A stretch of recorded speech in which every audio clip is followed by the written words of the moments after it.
Hey, what's up, guys? I'm Jaden Farquhar, independent science fiction author, and today I thought I'd do a bit of a different type of video. So this isn't about writing and selling my books and all that stuff. This is a bit more, I guess just a bit more general thoughts and perspective. Yeah, it's a pretty dreary day out right now. It's raining. There's a bit of leftover snow on the ground, but I kind of like those days because it's a good time to, well, first of all, to read, or secondly, just to sit down and think about things. And today I was kind of thinking about minimalism, which is a concept that I carry with me, and the idea that less is more. And I have a couple thoughts on it because basically I am someone who believes that you don't need a lot of things in life to be happy, and that you don't need, like, everything that you want can be boiled down to something simple. And I'll give a couple examples of that.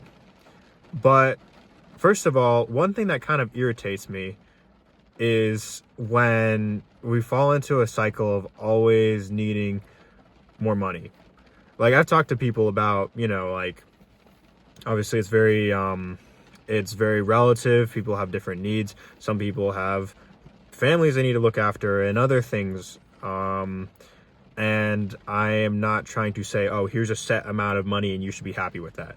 That's going to vary for every different person based on their needs, where they're living, the cost of living, and all of that stuff. But it does irritate me a little bit. One thing that, I don't know, I guess I've heard people say a lot recently.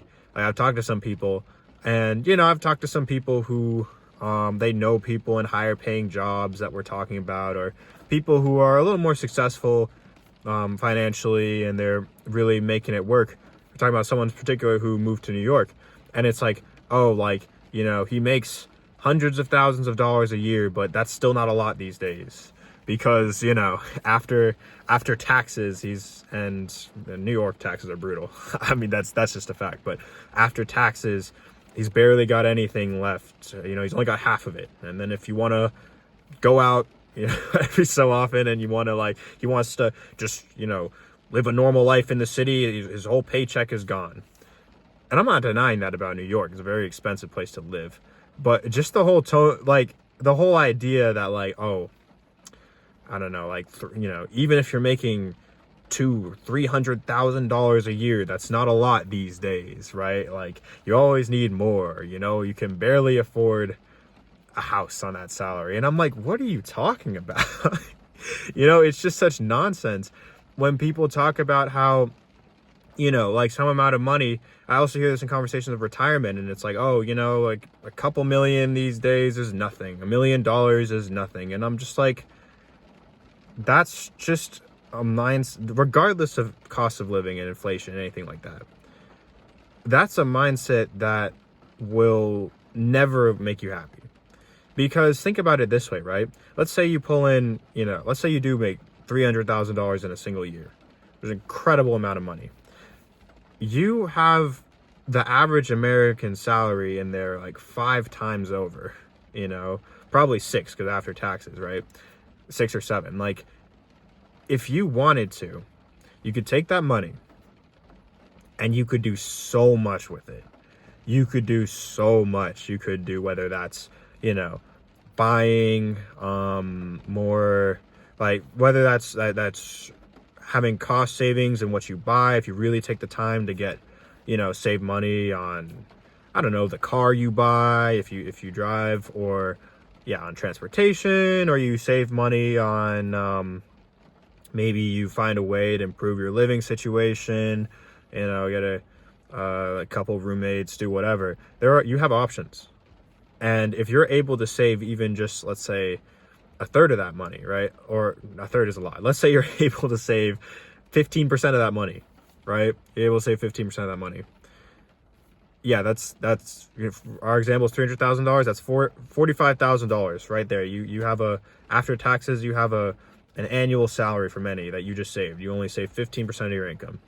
And you're talking about how that's not a lot these days. Like, what are you talking about, you know? And I mean, I know I gave a very extreme example talking about $300,000 and millions of dollars and all that stuff.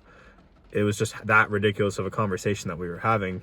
I was having with some people. But like, when people say, oh, like, that's not a lot these days, well, sometimes if you can find creative ways to stretch your money, you know, you'd be surprised how far it can take you. For example, random example from my life, I had some damage on my car, and it's like, oh, you need to go get that repaired right away. And you know, people were telling me, it's like, oh, like, now you just set yourself back by, like, you know, by a lot of money, right? Like several $100s. But the thing is, this damage was mostly cosmetic. It was not impeding with my ability to drive. And I figured, it's like, is it really worth it for me to drain my savings of all that money right now when I could repair it in the future? And the only issue is cosmetic, which is something that, like, I'm okay with people not, like, seeing me drive around a perfect car, you know? Like, I'm okay with my car having, you know, a bit of a bruise. Like, how does that affect me negatively? So I think when you really stop to think about things, oftentimes we get hit with situations and bills where it's like, you need to pay this now. You know, you need to go out and buy this now, right? It's so easy to just quickly spend money to try and solve your problems, when it's like, why didn't you get a little more creative and a little more frugal with your budgeting, a little more scrutinous with your priorities, and maybe you can find a solution that won't cost you a ton of money. But people love to just throw away their money like it's nothing until they run out, and then all of a sudden they get worried about it. So circling back to the topic of the video with minimalism and less is more, I truly think that rather than, while it's good to, you know, try and make more money, can help you out. It can, you know, it can bring a great sense of accomplishment. But finding ways to be more creative with how you stretch your money and how you use the money that you are blessed to have, I think, is way more satisfying than earning more money but then spending it needlessly. I really do believe that being minimal about things and saying, hey, you know, like, let's say you want to buy something right now because, oh, this would be so exciting, or I want to go on this trip, I want to buy this right now. My number one rule with that is, okay, I'm going to wait a month. Like, that idea pops in my head. I really want to buy this thing. I really want to go on this trip. I want to buy a new pair of shoes. I want to go travel to wherever, right? You get all excited about an idea in the moment. That happens to us all the time. Like, you get an idea, it pops in your head, so exciting. Wait a month. And if you still want it, then sure, go for it. But if you don't want it after a month because you moved on to the next thing you're excited about, then congratulations, because by waiting a month, you just saved yourself a lot of money that would have been kind of a waste, because you would have just bought something because you were feeling it in the moment. So that's my number one rule with money. I just think that people should, like, I think that it helps to respect money, and that you should, you know, I'm not trying to be preachy about it, but I think that, like, I'm better off when I respect money. I feel better. You know, I don't feel good, like, when I go out, if I go out, I rarely do, and just spend recklessly like it's nothing. Because, oh, you just made all this money, like, how are you going to spend it? You know, you just made all this money. People feel this, I think it's a personality difference, actually. Some people feel this urge to go spend the money. Like, I think deep down, some people don't feel that they deserve a certain amount of money. That gets pretty deep. That's a whole, like, we're getting into, like, psychology, which is psychology is pretty interesting, but it's not the point here. But I do think people are different, and some people feel that they don't deserve money. Other people will, like, clutch onto it tightly, and they're so frugal. It's like an anxiety thing, and that's kind of an issue too. But I'm just saying that I think a lot of value comes from when you respect money. And I personally think, you know, everybody's different, but I feel much better when I respect money and when I spend it, as little as I can. Like, I will spend it, you know, if I think that it's worthwhile.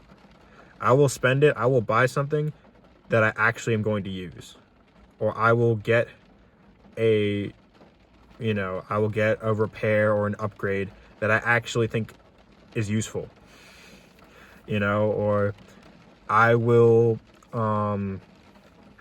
that's like, yeah, if you need to repair something or you need to do something, sometimes like, you don't want to be so stingy that you're not spending money to take care of yourself and your possessions. But if you have fewer possessions in the first place, it's easier to take care of them. So, yeah, I think that when it comes to money, minimalism and an attitude of less is more has just served me so well. And whatever money you have left over after that, you save it, or and you invest some of it. And it's really that simple. It's really that simple. So yeah, that's just honestly my thoughts on money in general and how I like to avoid overspending. I'm curious, what are your thoughts on money and spending? What are some of your habits to save money? If you want to talk about that in the comments and share that would be cool. Yeah, thanks for watching.